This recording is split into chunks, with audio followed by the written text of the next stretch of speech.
Hey everybody, it's Aaron here. I just wanted to post a follow-up video to my last. I posted a video kind of going hard at G4T or George for Title or whatever he prefers to be called or whatever. I also wanted to just talk about a few random topics, things like the government shutdown, things like being unemployed on the East Coast right now. I can tell you from my experience in terms of being unemployed. I was recently laid off. This is not a situation I've been in very often um, throughout the course of my career. It is, however, a reality I'm faced with right now. And there have been points where I have been down. There have been points where I felt really positive about the future, and there's been points where I haven't felt so. So right now, and with this government shutdown, so it's kind of a topic that's really been on my mind lately. Um, Essentially because it's a situation I'm dealt right now. So I can say it is a tough market out there right now, and it's very competitive, and there are a lot of people seeking employment, whether you're entry level, IT exec. There's people across the board that are having issues. Recruiters are inundated right now with people looking for work, whether it's contract, permanent, whatever the case is. Um, I personally am finding that it's hard to really gauge and get a feel for what employers are looking for.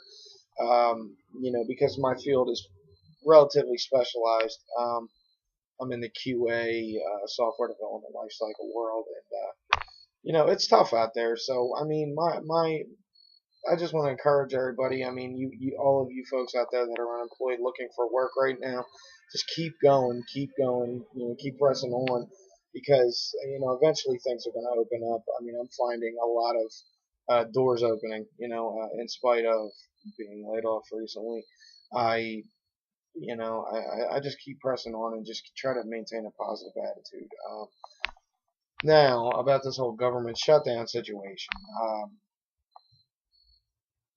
I found it to be a little bit ridiculous that these people, that these politicians can live with themselves right now. I mean, truth be told, it's absurd to me that people were laid off and not able to even show up for work, let alone get paid. And these politicians, they continue on, with their paychecks and their salaries and all their kickbacks, and it's pretty fucking ridiculous to me that they're exempt. I don't understand what it is that makes them exempt.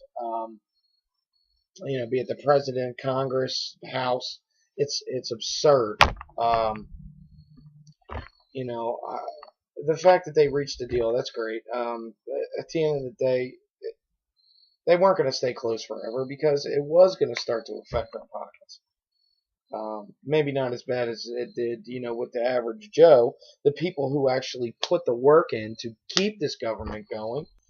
Um, it's just absurd. It sickens me.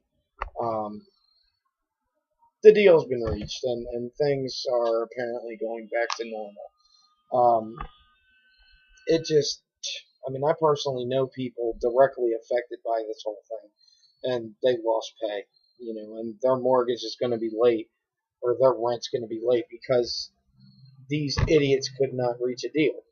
Now, I I take exception when it hits home. I do have family who are part of the federal government, and not politically, but they are part of the federal government. They are federal employees, quote unquote.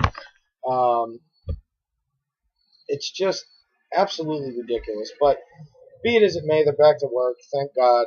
Um, I don't get into the whole NWO, New World Order, Illuminati conspiracy crap. It's not my forte. I know a lot about it. I don't get into it. Over the years I've learned. I'm a scholar. I'm a scholarly type person. scholarly type.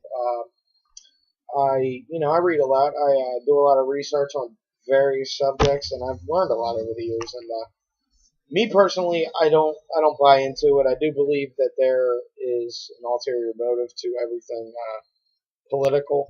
I do believe that there is a bigger agenda behind the scenes that is running things. A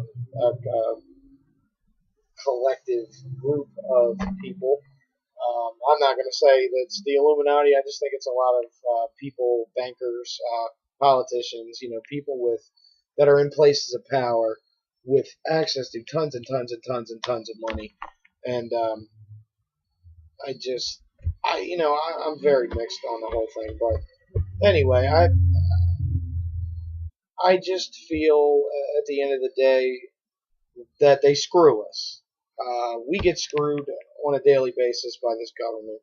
We get screwed on taxes. You get screwed on child support. You get screwed on everything. Child support is one thing. That's one issue. I do believe that you should pay. I just feel, in some cases, I do know some people who have been screwed over pretty bad, and they're good parents, and they take care of their responsibilities, and they work hard, and and they get screwed. I just feel like I don't take the victim stance personally, and to each his own. But I do know that uh, now that I'm in this situation I'm in, it does change your perspective, and your perspectives change sometimes on an hourly basis, sometimes weekly, sometimes not at all.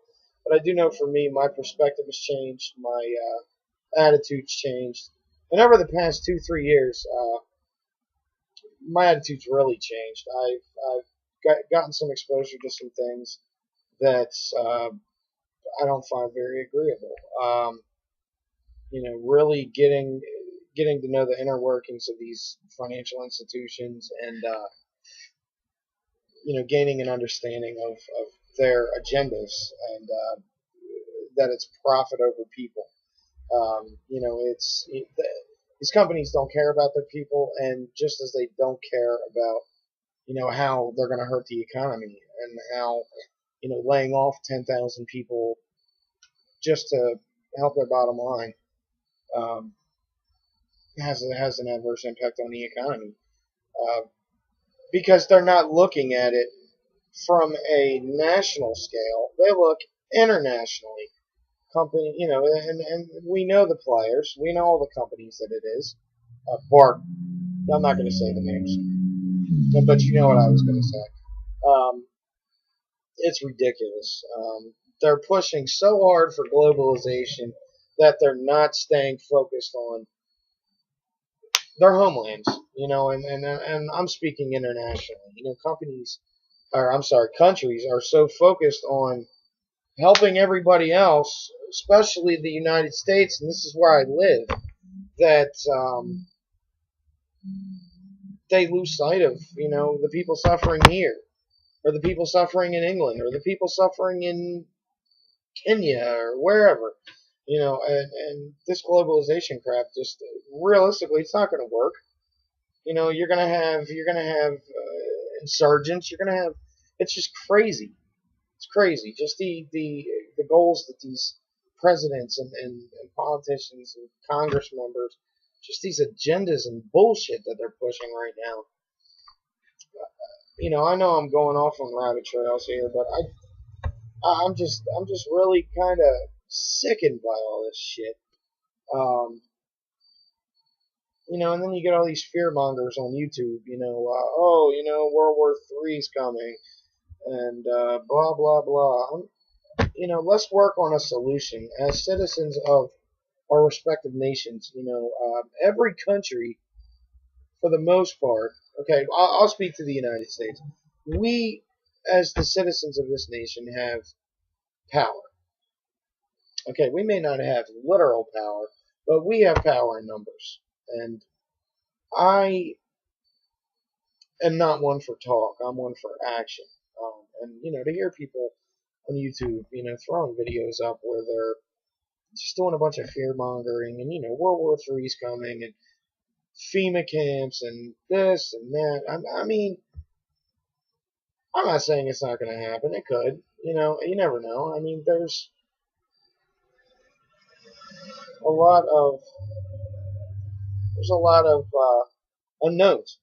I mean, but if you look at Europe and you look at Asia, it's the opposite as far as what it is here. Here, we fear the government.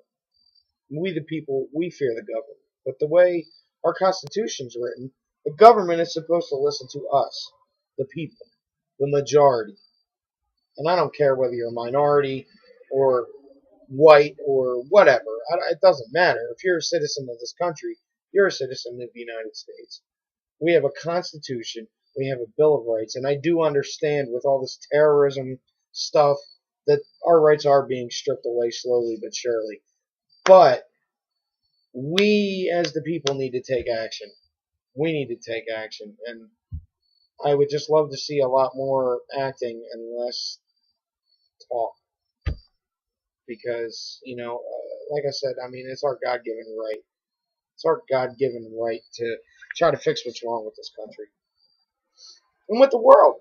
I mean, let's be real. I mean, if the people rose up internationally, could totally change everything. And you don't have to be armed, not necessarily. If it's done the right way, you can make changes. I've seen it work at a state level. In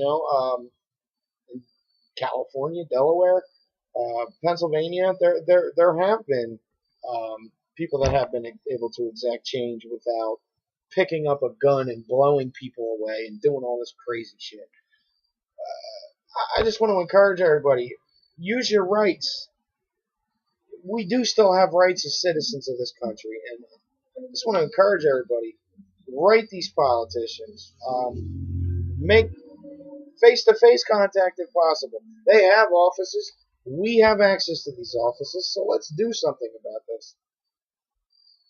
Let's change things. It can happen. A lot of people are going to tell you it can't. It can. It can. I've seen it work. Grassroots campaigns against injustice. It works. It works. And while we still do have rights here, we should take full advantage of those rights. That's all I got, guys. I'm going to put the link below. Please subscribe. And thanks for watching. And I'm signing off. Woo!